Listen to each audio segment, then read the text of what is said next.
Durante a tua vida, por que é que fez o que fez? E por que é que deixou de fazer o que deveria ter feito? Qual é a tua obra? Quando você se for, o que vai ficar?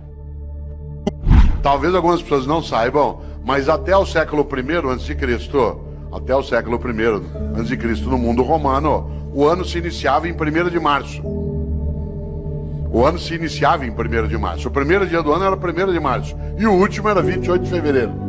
Foi Júlio César que alterou o calendário e colocou janeiro e fevereiro no início do ano.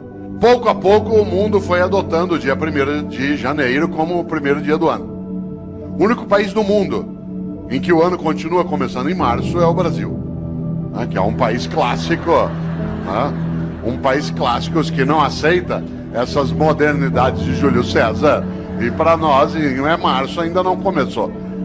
Olha que coisa interessante. No entanto, no passado se usava o último dia do ano, que no caso era 28 de fevereiro, para pensar sobre a vida. Os antigos, no mês de fevereiro, usavam o final do ano para pensarem sobre o que tinham feito e o que deveriam fazer. Nós passamos a fazer isso com dezembro. Quando se aproxima 31 de dezembro, alguns e algumas têm o hábito de pensar naquilo que fizeram. Isso é típico de algumas religiões, entre elas o judaísmo, o islamismo e o cristianismo, que tem uma ideia muito forte na vida. Tenha você ou eu religião ou não, há uma questão séria nessas religiões. Elas têm uma coisa chamada juízo final. O que me assusta na ideia de juízo final não é o fato de ser final, mas o fato de ser juízo. Porque na crença dessas religiões, insisto, acredite você ou não, essa é uma questão tua privada, há algo decisivo. Elas acreditam que ao final da tua existência, a divindade vai te chamar no canto e falar, vem aqui para um particular. Seguinte, durante a tua vida, por que é que fez o que fez? E por que é que não fez o que não fez? Aliás, por que é que fez o que fez do modo como fez? E por que é que deixou de fazer o que deveria ter feito? Essa é uma pergunta séria. Os cristãos construíram, a partir da influência judaica, uma percepção. E essa percepção ela se consignou na ideia também de juízo final no último livro da Bíblia dos cristãos, que é aquele que fala do fim, que é o livro da Revelação ou o livro do Apocalipse. E se você observa, lá no livro do Apocalipse, no capítulo 3, versículo 15 e 16, os cristãos escreveram: Deus vomitará os mornos.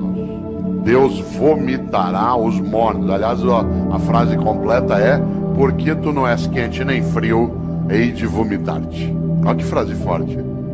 Conhece gente morna? Gente que não é quente nem fria, gente que é mais ou menos, que é quente ou frio não, que não cheira nem fede. Sabe gente morna? Morna no trabalho, morna na comunidade, morna na prefeitura, morna na câmara, morna na escola. Morna, não é quente nem fria, gente que não tem compromisso, mais ou menos compromissado, mais ou menos competente, mais ou menos servidor, mais ou menos religioso, mais ou menos político, mais ou menos. Deus vomitará os mornos. Sabe aquela pessoa que é morna? Morna no casamento. E aí, como é que tá o casamento? Tá ruim com ele, pior sem ele. Morna na comunidade. E aí, como é que tá o debate em Campinas sobre a política? Vamos levando, né? E aí, lá na prefeitura, vamos ver o que dá, né? E a escola, como é que tá? Não sei, vamos ver, falta pouco para aposentar. Deus vomitará os mornos.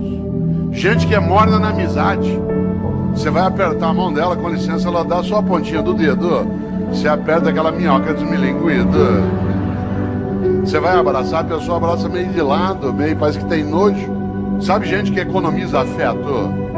Pessoas que esquecem que afeto e conhecimento é uma coisa que se você guardar, você perde. Gente que é morna na cidade, morna no casamento, morna no serviço público. Morna, não é quente nem fria. É morna na religião. Conheço gente, por exemplo, que vai a um culto ou uma missa. Um dos meus sobrinhos é pastor presbiteriano aqui em Campinas. Essa gente brinca, né, sobre isso, curiosamente, porque tem gente que vai a um culto ou uma missa e escolhe o horário da missa, por exemplo, pelo tamanho rápido que ela tem. Se eu vou à missa das 10, naquela igreja que o padre faz uma missa rapidinho, então vai para quê? Ou você acha que teu Deus é tonto? Você chama ele de todo-poderoso e ele não sabe que você escolheu uma missa curta.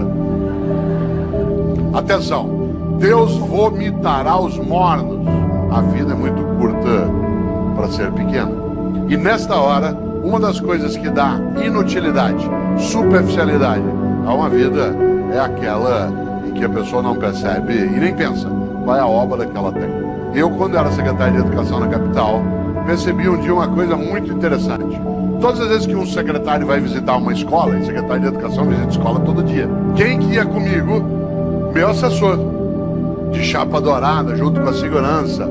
Entrava na escola, tinha banda, tinha salgadinho, a gente era levado para a sala da diretoria, as crianças cantavam a aquarela do Toquinho. Eu tenho trauma até hoje de tanto ouvir a aquarela do Toquinho. Dava 2, 3 vezes por dia. Um dia eu falei isso pro Toquinho, eu falei, Toquinho, eu adoro a música, mas eu tenho trauma dessa.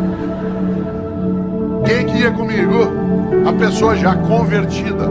Isto é, aquela que era do projeto político, que tinha entrado no mandato.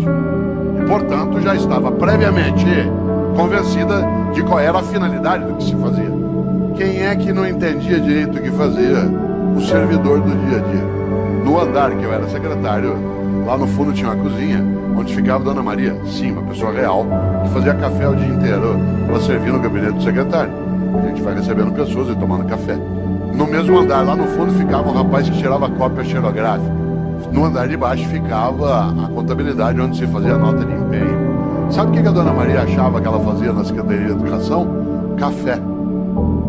Sabe o que o rapaz que tirava cópia xerográfica achava que fazia na Secretaria de Educação? Tirava cópia xerográfica. A moça que fazia nota de empenho achava que o trabalho dela era fazer nota de empenho. O que ela não tinha visão da obra. E por isso eles estavam na rotina do dia a dia. Não havia um entusiasmo. Um dia eu decidi mudar essa lógica.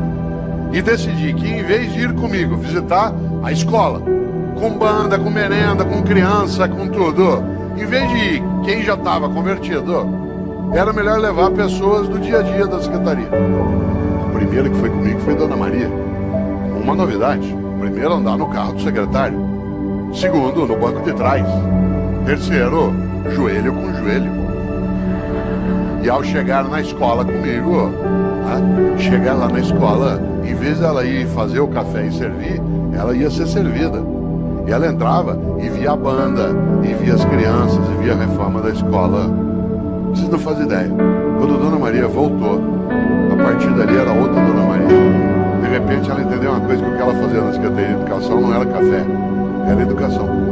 E aquilo que ela fazia, que o jeito dela de fazer educação era fazer café, virava escola, criança, cidadão atendido. No dia seguinte ela viu o rapaz do Xerox que passava o dia inteiro naquela máquina fazendo aquele gesto. E ele ficou boquiaberto, porque ele não fazia ideia que o que ele fazia não era tirar cópia, o que ele fazia era educação escolar. E o jeito dele fazer educação escolar era nos ajudar tirando cópia.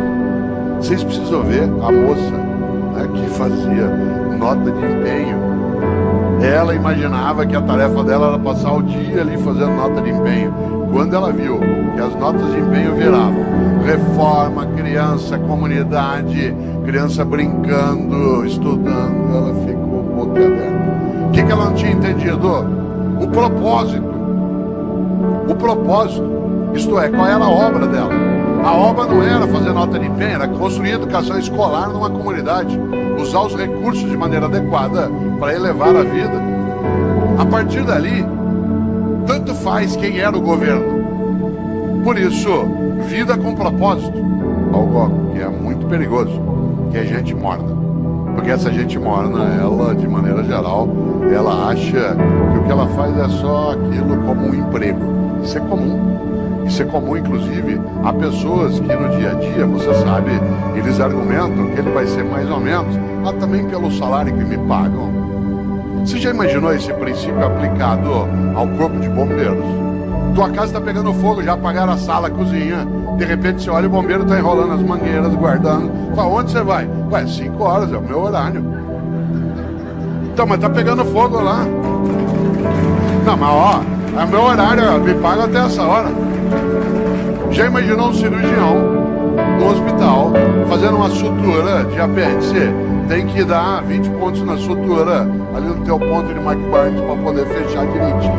Porque não tem equipamento para fazer laparoscopia. O que ele faz? No 8º ponto, fala, vou parar aqui mesmo, pelo que me pagam. 8 pontos tá bom, já. Você já imaginou?